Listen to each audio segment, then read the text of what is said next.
Welcome back dear students. तो हम आपने देखा था पिछले लेक्चर के अंदर हम कई इंपॉर्टेंट चीज़ें यहाँ पर कवर कर चुके थे। हमने पिछले लेक्चर में टीआरएनए को यहाँ पर कंप्लीट किया था। अब हम यहाँ पर इस लेक्चर के अंदर बहुत ज़्यादा इंपॉर्टेंट जो आपका पार्ट है ट्रांसलेशन, यानी कि प्रोटीन का फॉर्मेशन कैसे होता है, इस चीज़ को यहाँ पर डिटेल में हम देखने वाले हैं कि प्रोटीन जो है वो कैसे फॉर्मेशन होता है। हम एनसीईआरटी की रीडिंग भी प्रॉपर करेंगे ताकि आपको एनसीईआरटी की एक एक लाइन का मतलब समझ में आए और नीट के अंदर जो आपसे क्वेश्चन पूछे जाते हैं एनसीईआरटी के बेसिस पर वो चीज़ें आप अच्छे से कवर कर पाएँ। तो आपको बिल्कुल सारी चीज़ें समझना है। पहले तो आपको बेसिक चीज़ें पता है कि ट्रांसलेशन सिंपल सा मतलब क्या है ट्रांसलेशन के अंदर, कि जब आरएनए जो है, आरएनए जो क्या करता है मेनली आरएनए से आपका ट्रांसलेशन होता है। आपने देखा था कि जो फ्रांसिस क्रिक ने एक चीज कही थी, यानी कि सेंट्रल डोगमा टर्म दिया था। सेंट्रल डोगमा का मतलब क्या होता है, यानी कि जेनेटिक इंफॉर्मेशन होती है वो इस तरीके से फ्लो होती है कि डीएनए से आरएनए बनता है और आरएनए से प्रोटीन का फॉर्मेशन हो चुका है। हम ऑलरेडी देख चुके हैं डीएनए से डीएनए कैसे बनता है, आरएनए कैसे बनता है डीएनए से, ये सारी चीजें हम देख चुके हैं। अब हम देखते हैं इंपॉर्टेंट टॉपिक जो आपका है ट्रांसलेशन कैसे होता है। काफी ज्यादा इंपॉर्टेंट टॉपिक है। सबसे पहले आपने आरएनए के बारे में कई सारी इंफॉर्मेशन देखी कि 3 तरीके के आरएनए होते हैं। एक होता है एमआरएनए, एक होता है टीआरएनए और एक होता है आरआरएनए। यहाँ पर इन तीनों आरएनए का बहुत बड़ा रोल है, ध्यान रखना। प्रोटीन के फॉर्मेशन में तीनों आरएनए का काफी बड़ा रोल है। एक एक चीजों को आपको समझने की आपको कोशिश करना है। तो देखिए सबसे पहले क्या लिखा हुआ, कुछ एनसीईआरटी की चीजें भी आप समझे और साथ में हम चीजों को डिटेल में भी यहाँ पर समझते जाएंगे। एनसीईआरटी में क्या लिखा हुआ है, इन चीजों को पहले अच्छे से सबसे पहले समझे। Translation refers to the process of polymerization of amino acid to form a polypeptide. यानी कि ट्रांसलेशन का सिंपल सा मतलब क्या है कि अमीनो एसिड्स के एक चेन को लंबी होना, पॉलीमराइजेशन होना। अमीनो एसिड जब पॉलीमर का फॉर्मेशन करती है और उससे प्रोटीन का फॉर्मेशन होता है। The order and sequence of amino acids are defined by the sequence of bases in the mRNA. आपको पता है एक न्यूक्लियस के अंदर से जब फाइनली फुली प्रोसेसिंग आरएनए जो है वो बन के आता है, उसको हम एमआरएनए कहते हैं। क्लियर? तो आप समझना थोड़ा सा। ये आप एक सेल का साइटोप्लाज्म मान लीजिए, ये एक सेल का साइटोप्लाज्म है और सेल का ये न्यूक्लियस है।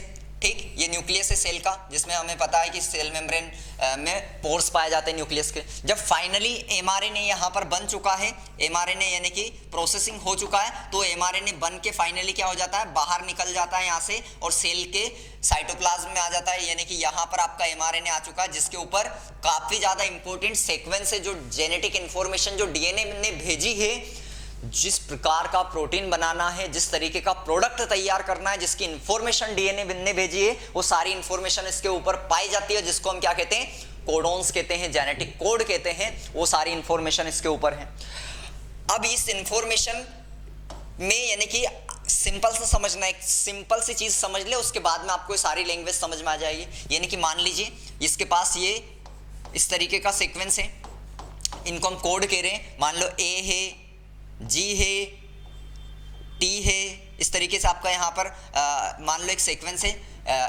तो अब यहाँ पर इसके ऊपर क्या कौन पाया जाता है आपको पता है। अब टीआरएनए क्या करता है, टीआरएनए जो होता है इस तरीके का अडाप्टर मॉलिक्यूल होता है टीआरएनए, ये टीआरएनए होता है। इसका काम क्या होता है, एक तो इसके ऊपर अमीनो एसिड भी बैठ सकती है ऊपर, और साथ में इसके ऊपर यहाँ पर क्या होता है, एंटी कोडोन लूप होता है। एंटी कोडोन लूप क्या करता है, इन कोडोन के कॉम्प्लीमेंट्री इसमें क्या होता है, कोडोन पाए जाते हैं। यानी कि अगर जी है तो जी के उल्टा आपका सी मिलेगा, इस तरीके से ए है तो उसके अपोजिट में आपको यू मिलेगा, यूरेसिल मिलेगा। तो इस तरीके से आपका क्या है, कॉम्प्लीमेंट्री बेस पेयर पाए जाते हैं। तो इनको रीड करने का काम करता है और इसके अकॉर्डिंग जो आपकी अमीनो एसिड जो जहां का जो कोडोन होता है उसके अकॉर्डिंग जो अमीनो एसिड होती है उसको वो लाने का काम करता है, अडाप्ट करने का काम करता है अपने ऊपर। क्लियर? तो जब फाइनली पहला आपने देखा एमआरएनए क्या है, जेनेटिक कोड प्रोवाइड कर रहा है, जो इंफॉर्मेशन लेकर आया है डीएनए से, और जो टीआरएनए वो क्या कर रहा है, एक तो इस जेनेटिक इंफॉर्मेशन को रीड करने का काम कर रहा है, साथ में उन अमीनो एसिड्स को लाने का काम कर रहा है, ढूंढ कर लाता है उन अमीनो एसिड्स को साइटोप्लाज्म में से, जिन की इंफॉर्मेशन आई हुई है उनको लेकर आता है। ध्यान रखना है, तो ये इसका काम है। अब ये फाइनली ये सारी चीजें हो जाएगी, तो उसके बाद में जो मेन आपका है वो कौन होता है, राइबोसोमल आरएनए। राइबोसोमल आरएनए इस तरीके का होता है, 2 तरीके के, यानी कि ये मेनली किससे बना हुआ है, राइबोसोम्स की सब यूनिट। राइबोसोम्स के साथ में आरएनए जो स्ट्रक्चर होता है एक्चुअल में वो किसका होता है, राइबोसोमल आरएनए का बना होता है। तो राइबोसोम्स में ही पाए जाते हैं राइबोसोमल आरएनए, जो प्रोटीन का फॉर्मेशन करने का काम करते हैं। 2 सब यूनिट के बने होते हैं, एक होती है स्मॉल सब यूनिट और एक होती है लार्ज सब यूनिट। ठीक, एक स्मॉल सब यूनिट होती है और एक लार्ज सब यूनिट होती है। स्मॉल सब यूनिट जो होती है वो जेनेटिक कोड के ऊपर इस तरीके से बैठ जाती है, यहाँ पर जेनेटिक कोड के ऊपर बैठ जाती है, वहीं लार्ज सब यूनिट इसको ऊपर पाई जाती है। ठीक, तो यहाँ पर सीक्वेंस से लगातार इन सीक्वेंस को आपका साथ में इनके ऊपर लार्ज सब यूनिट पर ऐसी जगह होती है जहां पर आपके टीआरएनए 2 टीआरएनए एक साथ बैठ सकते हैं, और 2 टीआरएनए एक साथ बैठेंगे तो 2 प्रोटीन भी उनमें एक साथ जुड़ सकते हैं। यानी कि यहाँ से भी मान लो अमीनो एसिड आया और यहाँ पे भी अमीनो एसिड आया, जो पास में आएंगे उसके पास में क्या बनता जाएगा, दोनों अमीनो एसिड के बीच में पेप्टाइड बॉन्ड बनता जाएगा, और ऐसे में धीरे धीरे क्या होने लगती है, चेन लंबी होने लगती है। ठीक, तो ये प्रोसेस होती है, इसको हम थोड़ा एनसीईआरटी की लैंग्वेज में समझने की कोशिश करते हैं। क्या लिखा है एनसीईआरटी ने, वो सारी चीजें आपको समझना है यहाँ पर। ठीक, तो देखिए क्या लिखा है अमीनो एसिड इसमें एनसीईआरटी में, वो चीजें आप देख लीजिए। यानी कि the amino acids are joined by a bond which is known as peptide bond. बाद में जो अमीनो एसिड जिनसे जुड़ती है वो उस बॉन्ड को हम क्या कहते हैं, पेप्टाइड बॉन्ड कहते हैं। Formation of A peptide bond requires energy, और जब पेप्टाइड बॉन्ड का फॉर्मेशन होता है तो इसके लिए काफी ज्यादा अमाउंट में एनर्जी की रिक्वायरमेंट होती है।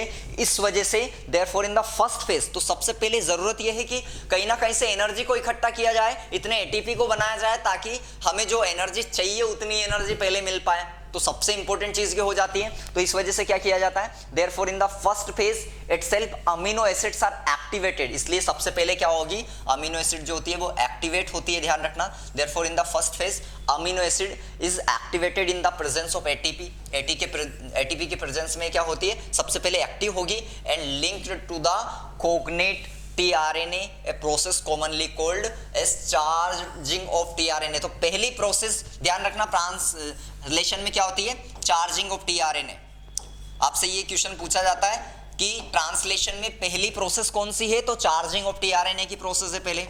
चार्जिंग ऑफ tRNA यानी कि ट्रांसफर आरएनए है वो चार्ज होता है, या फिर इसी प्रोसेस का एक और नाम होता है एमिनो एसाइलेशन ऑफ tRNA। क्या कहते हैं इसको, amino acylation, amino acylation of tRNA, अच्छे से नोट कर लेना है। ठीक, तो पहली प्रोसेस में क्या होता है, charging of tRNA, amino acylation of tRNA. क्या होता है इसके अंदर, यानी कि जो अमीनो एसिड्स होती हैं वो क्या करेगी, सबसे पहले समझना अच्छे से, यानी कि पहले एक्टिवेट होगी अमीनो एसिड और उसके बाद में क्या होगी, वो उस स्पेसिफिक टाइप के टीआरएनए के साथ जुड़ जाएगी जिसका यहां पर क्या है, जेनेटिक कोड है, जिसकी इंफॉर्मेशन एमआरएनए के ऊपर प्रेजेंट है, उससे जुड़ जाती है। आपको पता है कि यानी कि हर एक अमीनो एसिड के लिए स्पेसिफिक टाइप के आपके क्या होते हैं, आरएनए टीआरएनए पाए जाते हैं। ठीक, तो स्पेसिफिक टीआरएनए जो होगा वो उस पर्टिकुलर आपकी अमीनो एसिड के साथ ही जुड़ेगा, दूसरी के साथ नहीं जुड़ेगा, ध्यान रखना है। तो सबसे पहली प्रोसेस क्या होती है, चार्जिंग ऑफ टीआरएनए। आपको पता है जो इनिशिएटर टीआरएनए होता है, जो इनिशिएशन करवाता है वो अलग होता है। जो एयूजी कोडोन होता है उसके लिए स्पेसिफिक टाइप का आपका इनिशिएटर आरएनए होता है, तो वो एक स्पेसिफिक आरएनए होता है, वो डिफरेंट तरीके का होता है, ध्यान रखना है। ओके, इफ टू सर्च charge tRNA are brought close enough. अब ध्यान रखना क्या लिखा हुआ, अगर 2 इस तरीके के चार्ज आरएनए का मतलब क्या है, जिनसे अमीनो एसिड जुड़ चुकी है, समझना। अगर एक टीआरएनए ये है, ठीक, एक टीआरएनए ये है, इसके ऊपर हमने यहाँ पे एंटीकोडोन लूप मान लिया है, और ये यहाँ पे अमीनो एसिड कोई सी मान लो कि हमने कोई सी भी यहाँ पे अर्जिनिन को जोड़ दिया, और दूसरा टीआरएनए ये है जिसके ऊपर मान लो कोई सी भी अमीनो एसिड आपने जोड़ दी। ठीक, यहाँ पर कोई सी भी अमीनो एसिड को आप जोड़ दीजिए, ग्लाइसिन को हमने जोड़ दिया। ठीक, और इस तरीके से यहाँ पर भी कोडोन था, इसके पास भी एंटीकोडोन लूप जो होता है। अगर ये दोनों पास में आएंगे, क्या लिखा हुआ है, if two such charge tRNA are brought close enough the formation of peptide between them. तो इन अमीनो एसिड के बीच में क्या हो जाएगा, पेप्टाइड बॉन्ड का फॉर्मेशन हो जाएगा। ये क्या है, पेप्टाइड बॉन्ड है। तो ऐसे में इन अमीनो एसिड जो उनके ऊपर बैठी हुई है उनके ऊपर क्या हो जाएगा, पेप्टाइड बॉन्ड का फॉर्मेशन हो जाएगा। तो if two such charge tRNA are brought close enough the formation of peptide bond between them takes place. तो इससे में उनके बीच में क्या हो जाएगा, ध्यान रखना, पेप्टाइड बॉन्ड का फॉर्मेशन हो जाएगा। समझना अच्छे से, सारी चीजें इंपॉर्टेंट है यहाँ पर। तो वुड बी फेवर्ड, यानी कि ये क्या होगा, इसके अंदर हम ये कहेंगे कि इसका फॉर्मेशन फेवर करेगा, हो सकता है इनके अंदर क्या हो जाए, फॉर्मेशन होने लग जाए इसका एनर्जेटिकली, और ऐसे में क्या होगा, इसके लिए भी क्या होगी, एनर्जी की जरूरत पड़ेगी। The presence of catalyst would enhance the rate of peptide bond formation. अगर यहाँ पर कोई सा भी कैटेलिस्ट अगर प्रेजेंट होता है तो उससे क्या होती है, ये रेट ऑफ रिएक्शन जो है, जो पेप्टाइड बॉन्ड के फॉर्मेशन की जो प्रोसेस है, ये और बहुत ज्यादा तेज हो सकती है। यहाँ पर कैटेलिस्ट की तरह कौन काम करता है, ध्यान रखना, राइबोसोम की जो होता है यहाँ पर कैटेलिस्ट की तरह काम करता है ट्रांसलेशन के अंदर। ठीक, अब समझना यहाँ पर, ये सिंपल सी जो चीज बताइए यहाँ पर समझ सकते हो आप। ये टीआरएनए है, दो टीआरएनए अगर पास में आए और वो चार्ज हो चुके, चार्ज का मतलब है उनसे अमीनो एसिड जुड़ चुकी है, तो ऐसे में उनके अमीनो एसिड के बीच में क्या हो जाएगा, पेप्टाइड बॉन्ड का फॉर्मेशन हो जाएगा। तो देखिए यहाँ पे दोनों के बीच में क्या है, पेप्टाइड बॉन्ड का फॉर्मेशन हो रहा है। और अब ये क्या होने लग जाएगा, फाइनली जैसे पेप्टाइड बॉन्ड का फॉर्मेशन होगा तो ये वाली अमीनो एसिड ऊपर जाएगी, अब दूसरी सीक्वेंस दोनों आगे खिसकेंगे और ऐसे में नई अमीनो एसिड, नया कोडोन आएगा, उससे नई अमीनो एसिड जुड़ेगी इससे, और ये चेन इस तरीके से लगातार लंबी होती जाएगी। ठीक, थोड़ा सा आप समझिए इसको, फिर आपको और चीजें समझ में आएंगी बेटर तरीके से। अब क्या लिखा है, the cellular factory responsible for synthesising protein is the ribosome. आपको पता है राइबोसोम को कहा जाता है प्रोटीन की फैक्ट्री, यानी कि जो प्रोटीन बनने के लिए जो सेलुलर फैक्ट्री रिस्पॉन्सिबल होती है उसको हम क्या कहते हैं, राइबोसोम कहते हैं, ध्यान रखना है। तो the cellular factory responsible for synthesising protein is the ribosome. The ribosome consist of structural RNA. ध्यान रखना किस किस का बना होता है, एक तो स्ट्रक्चरल आरएनए का बना होता है, जिसको हम ये भी कह सकते हैं राइबोसोमल आरएनए कह सकते हैं, एंड अबाउट 80 डिफरेंट प्रोटीन, यानी कि 80 डिफरेंट प्रोटीन, लगभग 80 अलग अलग तरीके की प्रोटीन्स का बना होता है। तो किस किस का आपका स्ट्रक्चरल आरएनए बना होता है, आरएनए के राइबोसोम की अगर हम बात करें तो एक तो स्ट्रक्चरल आरएनए का बना होता है, साथ में लगभग 80 डिफरेंट प्रोटीन्स का बना होता है इन इट्स इनएक्टिव स्टेट। अब ये ध्यान रखना, जब आपका राइबोसोम कैसा है, इनएक्टिव है, उस समय क्या होता है, इट एग्जिस्ट्स 2 सब यूनिट। तो ये 2 सब यूनिट के फॉर्म में पाया जाता है, जैसे यहां पर दिख रहा है, ये आपकी क्या है, स्मॉल सब यूनिट है, ये स्मॉल सब यूनिट है, और एक ये क्या है, लार्ज सब यूनिट है। तो जब इनएक्टिव स्टेट में होता है ये क्या पाया जाता है, 2 सब यूनिट में पाया जाता है, लार्ज सब यूनिट एंड स्मॉल सब unit. Okay, when the small subunit encounters in mRNA. अब यहां पर ये एमआरएनए, ये स्मॉल सब यूनिट क्या कर चुकी है, एमआरएनए पर आपका एनकाउंटर कर चुकी है, इसके ऊपर आपकी आ चुकी है।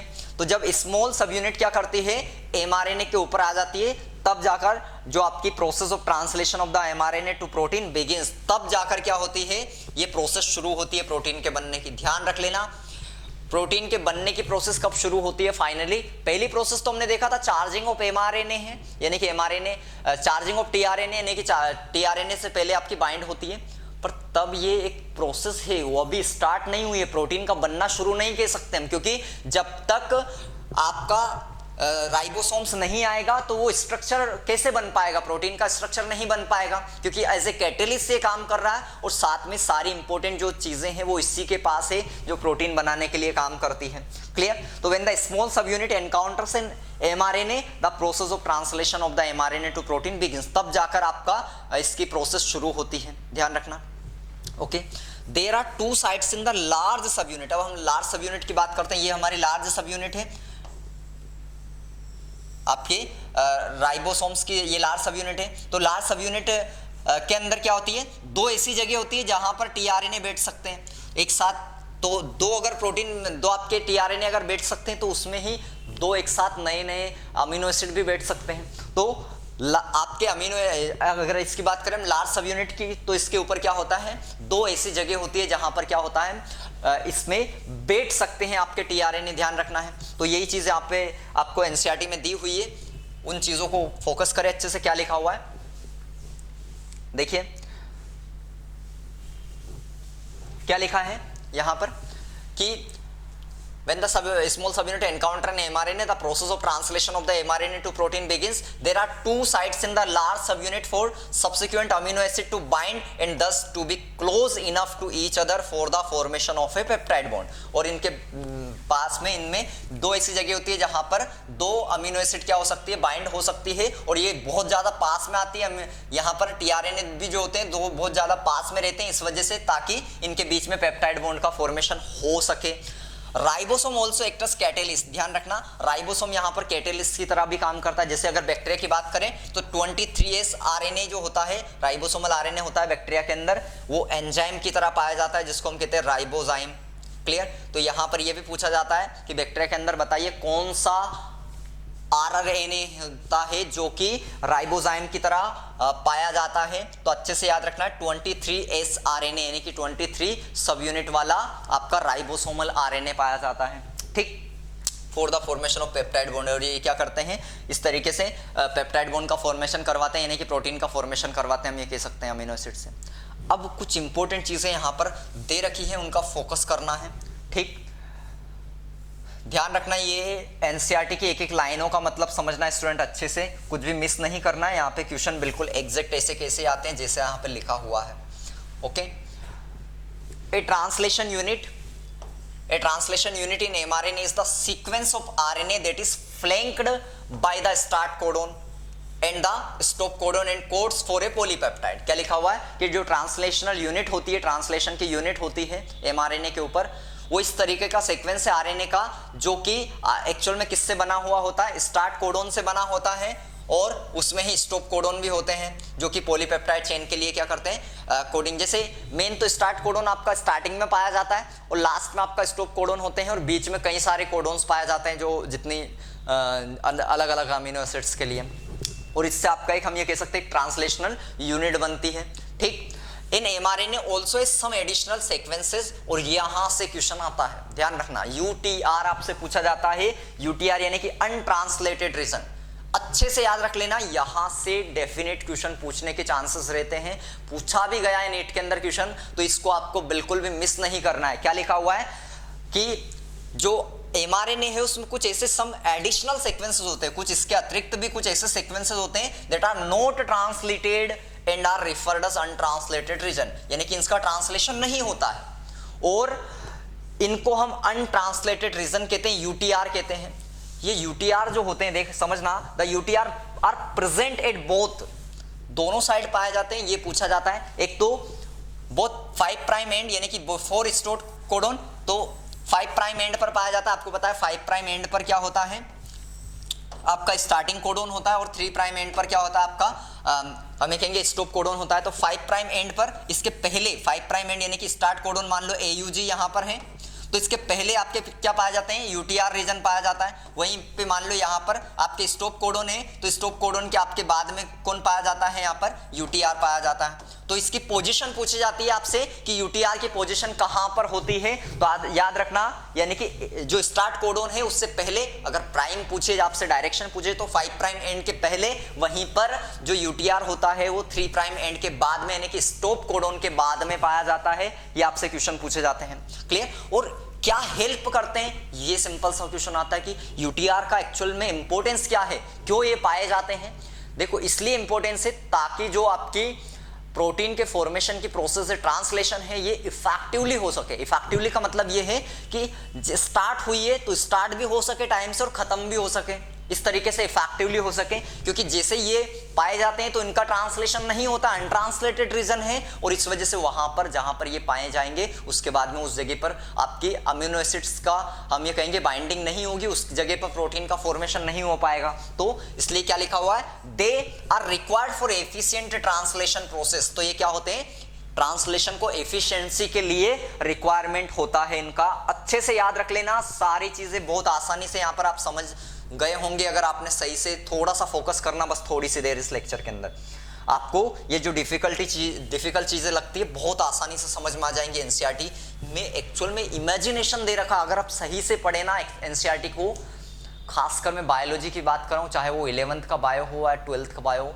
उसमें पूरा भंडार दे रखा आपको, इतना अच्छे तरीके से समझा रखा है ना कि आप इमेजिन कर सकते हैं सारी चीजों को, कैसे क्या हो रहा है, वो एक एक लाइन टू लाइन इमेजिनेशन की तरह दे रखा है यहाँ पर। तो इसको केवल फोकस ये करना है कि आपको चीजों को सही तरीके से करना पड़ेगा। अगर कुछ करना है ना, अगर नीट जैसी एग्जाम को फाइट करना है पहली बार में और इस तरीके से यहाँ पर, तो आपको जरूरत है कि यहाँ पर आप थोड़ा सा एक एक लाइन को बार बार देखें, एक लाइन जो है अगर आप उसको सही तरीके से समझ इमेजिन कर लेते हैं तो ज्यादा टाइम नहीं लगेगा, केवल एक बार रीडिंग करने की जरूरत पड़ेगी, अपने आप याद आ जाएगा कहां पर क्या लिखा हुआ है। ओके, देखिए यहां पर क्या लिखा हुआ, और इसके बाद में फॉर इनिशिएशन, अगर शुरुआत करें हम ट्रांसलेशन की तो उसके लिए क्या होना चाहिए, the ribosome bind to the mRNA. सबसे पहली चीज ये है कि जो आपका राइबोसोम की छोटी यूनिट है, स्मॉल सब यूनिट है, उसका बाइंड होना जरूरी है आपका एमआरएनए से स्टार्टिंग कोडोन पर। स्टार्ट कोडोन कौन सा होता है आपका, एयूजी होता है।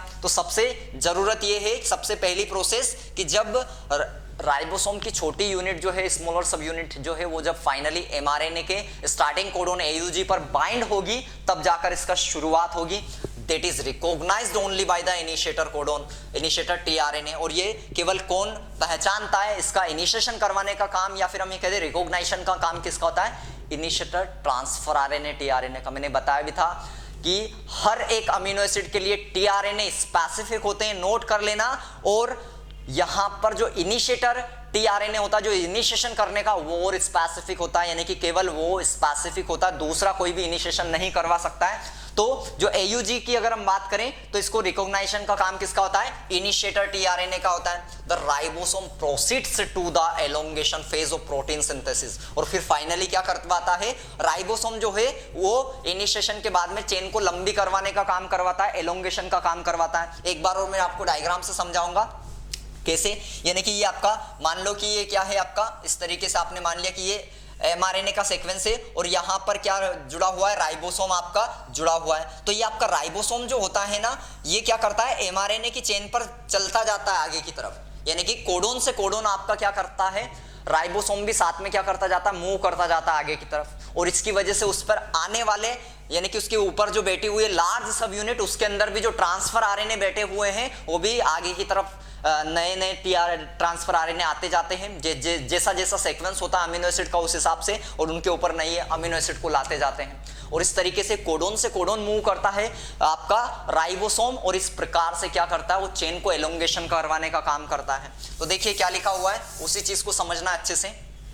यानी कि ड्यूरिंग दिस स्टेज, जब एलोंगेशन की बात की गई है, during this stage complexes composed of amino acid link tRNA, यानी कि जो कॉम्प्लेक्सेस जिसमें वो टीआरएनए जिस पर अमीनो एसिड बैठी हुई है, वो क्या करते हैं, sequentially bind to the appropriate codon. वो क्या करते हैं, वो जो आपके टीआरएनए हैं वो क्या करते हैं, उन एप्रोप्रिएट कोडोन से बाइंड हो जाते हैं in mRNA by forming complementary base pair. यानी कि एमआरएनए पर क्या करते हैं, वो एमआरएनए के ऊपर सीक्वेंस है, वहां पर फाइनली आपके राइबोसोम की सब यूनिट पर, आपके लार्ज सब यूनिट पर टीआरएनए आएंगे, स्पेसिफिक टीआरएनए आएंगे जिसका सीक्वेंस है, और वो क्या हो जाएंगे उस जगह पर कॉम्प्लीमेंट्री बेस पेयर रूल के हिसाब से क्या होते जाते हैं, आते जाते नए नए टीआरएनए एंटीकोडोन, जो एंटीकोडोन लूप है उनके ऊपर, उस हिसाब से राइबोसोम, ये अच्छे से याद रख लेना, ribosome moves from codon to codon.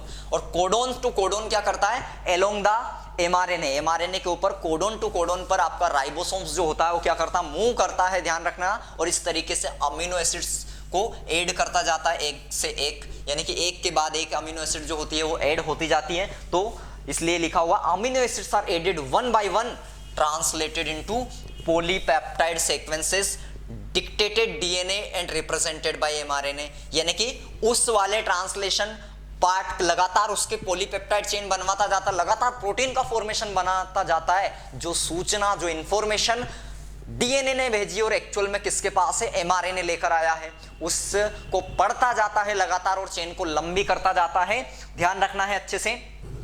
और इस प्रकार से एट द एंड फाइनली अगर हम लास्ट की बात करें तो एक रिलीज फैक्टर होता है, ध्यान रखना, एक रिलीज फैक्टर जो होते हैं वो बाइंड हो जाता है स्टॉप कोडोन से, और इस प्रकार से फाइनली ट्रांसलेशन की प्रोसेस को टर्मिनेट कर देता है, खत्म कर देता है, and releasing the complete polypeptide from the ribosome. इस प्रकार से राइबोसोम से फाइनली एक पॉलीपेप्टाइड चेन अलग हो जाती है जब फाइनली एक रिलीजिंग फैक्टर स्टॉप कोडोन से बाइंड हो जाता है। समझ में आ गया पूरी प्रोसेस। एनसीईआरटी की एक एक लाइन का मतलब समझ में आना चाहिए, बहुत सिंपल लैंग्वेज में आपने यहां पर समझा है। अब देख लीजिए एक बार डायग्राम को, यहां पर इसको भी देख लीजिए, जो एग्जैक्ट यहां पर लिखा हुआ है, जो बना हुआ है, बहुत अच्छे तरीके से दे रखा है, इसको समझ लीजिए थोड़ा सा। क्या है, ये आपका एमआरएनए है, एमआरएनए में 5 प्राइम एंड है और ये वाला 3 प्राइम एंड है। 5 प्राइम एंड की तरफ आपका AUG सीक्वेंस पाया जाता है, इसके बाद में आपका AUG सीक्वेंस यहां पर हो जाएगा, और इसके पहले अगर आपसे UTR का पूछे तो इसके पहले UTR पाया जाता है, यानी कि अनट्रांसलेटेड रीजन होता है। वही 3 प्राइम एंड में UTR जो होता है इसके बाद में पाया जाता है, यहां पर स्टॉप कोडोन है मान लो, और इसके बाद में आपका क्या होता है UTR पाया जाता है। तो पहली चीज ये ध्यान रखें, ठीक। ये mRNA जो होता है इसके ऊपर लार्ज ये स्मॉल सब यूनिट पाई जाती है, और स्मॉल सब यूनिट के ऊपर लार्ज सब यूनिट पाई जाती है, ठीक। लार्ज सब यूनिट के ऊपर 2 ऐसी जगह होती है जहां पर टीआरएनए बैठ सकते हैं, और इस वजह से टीआरएनए के ऊपर भी 2 अमीनो एसिड आ सकती है आसानी से, नई नई अमीनो एसिड। जब फाइनली ये 2 टीआरएनए बहुत पास में आते हैं क्योंकि, और इसकी वजह से इनके बीच में क्या हो जाती है, इनके बीच में जो अमीनो एसिड बैठी हुई है इनके ऊपर, उसमें पॉलीपेप्टाइड यानी कि पेप्टाइड बॉन्ड का फॉर्मेशन हो जाता है, यानी कि एक दूसरे से जुड़ जाते हैं। अब फाइनली ये जब नया सीक्वेंस पर चलेगा, ये आपका राइबोसोम्स जो है आगे की तरफ लगातार मूवमेंट करता जाता है, ताकि वो कोडोन को आसानी से नए नए कोडोन टू कोडोन मूव करता जाता है, जिससे कि जो टीआरएनए है वो भी नए नए आते जाए और नई नई अमीनो एसिड को लेते जाए। तो जैसे ही ये वाला टीआरएनए हटा, यहाँ पर दूसरा टीआरएनए आएगा और अमीनो एसिड को इस कोडोन के हिसाब से, ये जो आपका मान लो ये कोडोन है आपका, इसके हिसाब से यहाँ पर क्या करेगा, उसको एंटी कोडोन लूप है उससे पहचानेगा कि कौन से अमीनो एसिड को लाना है, उससे नई अमीनो एसिड को लेकर आएगा, और वो ये टीआरएनए जो होंगे अलग अलग आपके जैसे ही आपका यूज हुआ हटते जाएंगे, और नए नए टीआरएनए और नई नई अमीनो एसिड को लेते जाएंगे। इस प्रकार से चेन जो है लगातार लंबी होती जाएगी। जब फाइनली ये स्टॉप कोडोन पर पहुंचेंगे तो स्टॉप कोडोन पर एक रिलीजिंग फैक्टर आपका बाइंड होगा, यहाँ पर रिलीजिंग फैक्टर, और फाइनली क्या कर देगा यहाँ से, क्योंकि स्टॉप कोडोन के लिए कोई भी टीआरएनए नहीं पाया जाता है, वहां पर कोई कोडोन, यहाँ पर कोई भी टीआरएनए जो होता है उसके पास एंटी कोडोन लूप इस तरीके का होता नहीं है, तो इस वजह से फाइनली वहां पर क्या होगा, रिलीजिंग फैक्टर बाइंड होगा, और इस तरीके से आपकी जो पॉलीपेप्टाइड चेन जो है वो टर्मिनेट हो जाएगी। अब क्या हो जाएगी, स्टॉप हो जाएंगी फाइनली। इस तरीके से यहाँ पर ये होता है। बहुत ज्यादा इंपॉर्टेंट टॉपिक है आपका इसका। अगर जेनेटिक्स के हिसाब से भी हम बात करें, यानी कि मॉलिक्यूलर बेसिस ऑफ इनहेरिटेंस की हम बात करें, या फिर हम बात करें किसी भी पर्टिकुलर टॉपिक की, स्टूडेंट बहुत ही ज्यादा इंपॉर्टेंट है ये टॉपिक, तो इसको बिल्कुल भी आपको मिस नहीं करना है, एक एक चीजें यहाँ पर समझना है। आई होप कि आपको ट्रांसलेशन कंप्लीटली समझ में आ गया होगा। अगर अच्छे से समझ में आया है चीजें तो यार यहाँ पर कमेंट करना बिल्कुल ना भूले, शेयर जरूर करें और लाइक जरूर करें। ओके, मिलते हैं नेक्स्ट लेक्चर में नए इंपॉर्टेंट टॉपिक के साथ।